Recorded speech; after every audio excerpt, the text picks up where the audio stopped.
Fala pitaieiro, fala pitaieira, seja bem-vindo ao canal Pitaieiros em Foco. Eu sou Bolívar Trindade, um dos administradores do canal. Hoje vamos falar de alelopatia.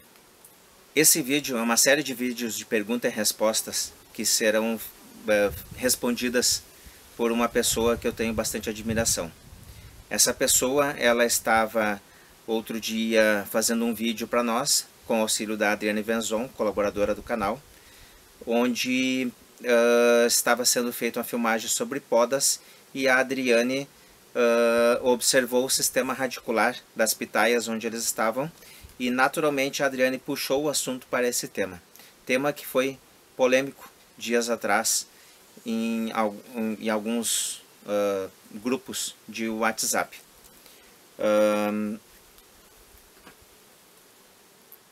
Essa pessoa que vai nos ajudar, eu vou fazer um pouco de mistério, eu vou falar do currículo. Esse profissional, ele é engenheiro agrônomo, graduado em engenharia agronômica. Ele é mestre e doutor em Ciências e Tecnologia de Alimentos pelo Departamento de Ciências e Tecnologia de Alimentos da Universidade Federal de Pelotas. Tem especialização em Educação e Gestão Ambiental pela Universidade Cidade de São Paulo, Unicid. É estudioso do manejo da cultura de pitaia há 8 anos. Ele é produtor de pitaias, ou seja, ele suja a bota, tanto no pitaial dele quanto de outras pessoas. Ele visitou mais de 50 pomares no último ano. Ele atua no desenvolvimento de novos produtos com a utilização de pitaias e pitaia como alimento funcional.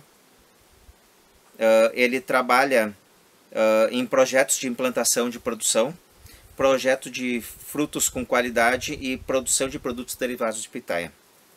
É palestrante em diversos eventos, consultor em todo o Brasil, atua em responsabilidade técnica em alguns desses pomares, foi o mentor do primeiro encontro nacional de produtores de pitaia em Uberaba, é reconhecido como professor pitaia. Estamos falando do professor Djalmo Nolasco Prates, engenheiro agrônomo e doutor, que ultimamente tem usado o verbo pitaiar com muita propriedade e também a palavra pitaices, né? Então ele e a Adriane, como eu estava falando antes, estavam no Pará fazendo algumas pitaices, estavam gravando para o canal Pitaieiros em Foco sobre poda, né? Como eu mencionei antes, e a Adriane observou o sistema radicular das pitaias e puxou esse assunto alelopatia. Junto deles estava acompanhando a conversa o Daniel, que é um produtor de açaí, tradicional produtor de açaí lá do Pará, e que há 6 meses plantou 15 mil pés de pitaias, né? Então também agora, né, um produtor de pitaia. Estava lá aprendendo um pouco com eles e eles tiveram uma conversa muito boa sobre sistema radicular e sobre alelopatia, que é a interferência de plantas daninhas em outra cultura principal. Esse assunto ele foi polêmico algumas semanas atrás em um grupo de WhatsApp, onde o professor Djalmo foi questionado, né, sobre esse princípio da alelopatia por profissionais do ramo e por outros que não são do ramo, né? E o professor Djalmo, nessa conversa, ele lembrou desse fato e fez as suas ponderações. O Daniel, que estava acompanhando, é técnico agrícola, tem 40 anos de fruticultura e ele assinou embaixo no que o professor Djalmo mencionou, né? E a conversa foi muito boa e eu deixo vocês agora com o vídeo da Adriane. Um vídeo um pouco extenso, mas é importante que vocês vejam até o final. Ô professor, certa vez lá na minha primeira visita que o senhor me fez, o senhor disse assim para mim: o dono do pomar não pode ser o homem da tesoura. Sim, sim. O senhor mudou de conceito? Não, não mudei de conceito não. Porque isso, eu assim, com todo o conhecimento técnico que eu transmito por aí, eu passo no meu pomar caprichando e aí depois quando eu chego lá com um olhar mais crítico eu deixei alguma que eu fiquei com pena de tirar, né? Tá. Mas nós temos que estar preparados, eu estou dizendo isso aí, que sempre assim a gente tem um zelo maior do que na hora que é a sua cria que está ali, o seu pomar, a gente tem um zelo maior que é proteger ele. Mas nós temos que ir botando na cabeça que proteger e fazer um bom pomar é fazer uma... Mas eu lhe fiz essa pergunta em função de que, não da melhoria constante, mas eu agora estou surpresa que o seu Joaquim, Sim. ele é o dono do pomar e ele tá muito feliz com a tesoura. Sim, o seu Joaquim é uma pessoa que ele é um dos Tem visão? Um dos grandes, é referência aqui no Pará. Se nós olharmos aqui o sistema radicular que o seu Joaquim tem aí, o ambiente radicular das pitaias dele é nota 10, impecável, sem ter o que corrigir. Ah, olha aqui! Então, como Explica aqui, ó, professor, já que o senhor está falando sobre isso, olha aqui, ó. É isso que o senhor está se referindo, ao sistema radicular aqui, ó? O sistema radicular aqui, aqui ele está exposto. Está né? exposto. Ele está exposto porque a chuva tirou Lavou. de cima. Lavou. Mas aqui nós estamos olhando o que eu sempre coloco. Mas aqui está uma aula didática, professor, olha aqui, ó. Como eu sempre coloco, né? Ela tem uma raiz flutuante, é uma raiz com menos de 5 centímetros de profundidade. Vai ter que largar uma cobertura, né? Já está ali para fazer. Mas olha como isso aqui ficou didático, professor. Olha aqui, ó. Sim. A exposição da raiz para mostrar. Olha aqui, enraizamento. Bota a tesoura ali para servir de escala. Isso aqui, o que aconteceu aqui? Ó? Aqui nós tivemos tapado de caroço. Sim. Ele foi secando e chove todos os dias. Vai lavando. Vai tirando e expondo essa raiz. Então nós podemos ver aqui, ó, olha aqui. Como ela é superficial. Olha aí. Então, quando eu falo por aí sobre a alelopatia, sobre a competição de raízes de plantas invasoras, eu estou me referindo a isso. Logicamente que essa raiz aqui, bem cuidada com adubação, com matéria orgânica, ela sendo superficial, não tendo a competição alelopática de outro vegetal, claro que nós podemos colocar vegetais nobres aqui, como o amendoim forrageiro, ervilhaca, trevo, depende do estado do Brasil que tiver, e algumas braquiárias. Mas vejam aqui esse sistema radicular. E aqui para o norte especificamente, o senhor recomendaria qual? Amendoim forrageiro nesse estado aí, vamos botar amendoim forrageiro porque nós já temos um terreno poroso aqui, podemos ir direto no amendoim forrageiro. E o estilosante? O estilosante é usado aqui, o estilosante ele aprofunda mais as suas raízes e ele é bom para fazer a reposição de nutrientes no solo. Ele transporta mais nutrientes, dá uma camada mais profunda. Mais profunda. A raiz dele participa da quimificação dos nutrientes no solo, nas áreas mais profundas, e logicamente se ele participa, ele vai estar arrastando, trazendo para cima. Ô professor, aproveita então, já que o Daniel está curioso, conhecendo, que o senhor falou uma coisa curiosa também, que muita gente ainda não escutou o senhor falando, a alelopatia. Bom, para quem é engenheiro agrônomo, e para quem é engenheiro agrônomo que presta atenção em todas as fases da cultura, a gente sabe que uma boa planta, principalmente fruticultura, nós avaliamos primeiramente pelo seu sistema radicular. E esse sistema radicular aqui, quanto mais livre ele estiver para absorção de nutrientes e para fixação de nutrientes, mais condição essa planta terá para se desenvolver e produzir. Mas quando nós temos aqui outras raízes entrelaçadas com essas raízes aqui, tem plantas que são benéficas, que é importante nós termos uma raiz aqui, no caso do amendoim forrageiro, que ele vai fazer uma umidade e vai nos deixar essa planta com uma temperatura equilibrada. E o amendoim forrageiro, ele não faz uma competição por nutriente. que se chama uma contribuição, que se chama uma competição alelopática. O que é a competição alelopática? São outras plantas, principalmente a gramínea. Elas envoltam a raiz da planta principal e soltam algumas enzimas aqui, inibindo que essa planta, a planta desejada, absorva os nutrientes. Ela larga uma enzima e essa enzima faz com que esse nutriente aí não seja aproveitado, absorvido pela planta principal e fica à disposição dessa invasora, né? As mangueiras têm essa capacidade, né, de disponibilizar essa substância que ela protege muito a área de... segundo o pessoal, o efeito alelopático da mangueira é muito grande, da raiz da mangueira. Ela protege muito a área de atuação dela. Interessante. Sim, essa explicação que o Daniel deu aqui é verdadeira. Então tem plantas, a maioria das plantas por si só, ela através dessa ação alelopática, ela não deixa outras raízes que não for benéficas chegar a ela.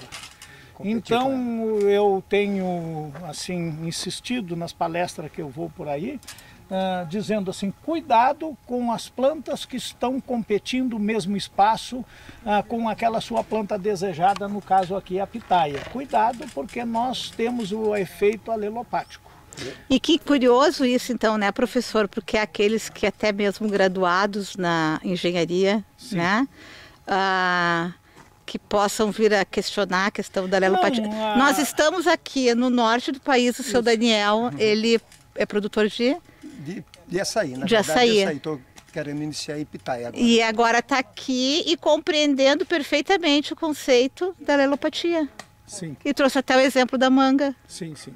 Então nós temos o seguinte, a Adriana está fazendo isso aí, eu sempre fui muito reto, muito direto com as coisas que eu falo, sempre assino embaixo os conhecimentos e graças a Deus eu conheço o comportamento vegetal e estou especializado na pitaia, né? Eu fui criticado esses dias quando alguém queria que eu cuidasse da planta desejada que é a pitaia e cuidasse também das invasoras que estão aqui, das indesejadas, né?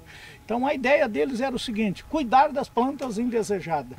E quando eu falei que nós devíamos ter algum meio de retirar as plantas indesejadas, principalmente alguns tipos de gramíneas nativas, eu fui criticado, mas foi por pessoas que não têm eco nessas críticas, porque não mesmo sendo, aliás, quem criticou, sim, teve engenheiro agrônomo criticando, mas são gente que falta andar no campo, né? Não, são gente com conhecimento bitolado, e nós temos isso aí entre os colegas, né? O bitolado, o que eu digo, talvez não seja um defeito, é que essas pessoas estão voltadas a outras atividades e ficam bitoladas a alguns conhecimentos, né? Sim.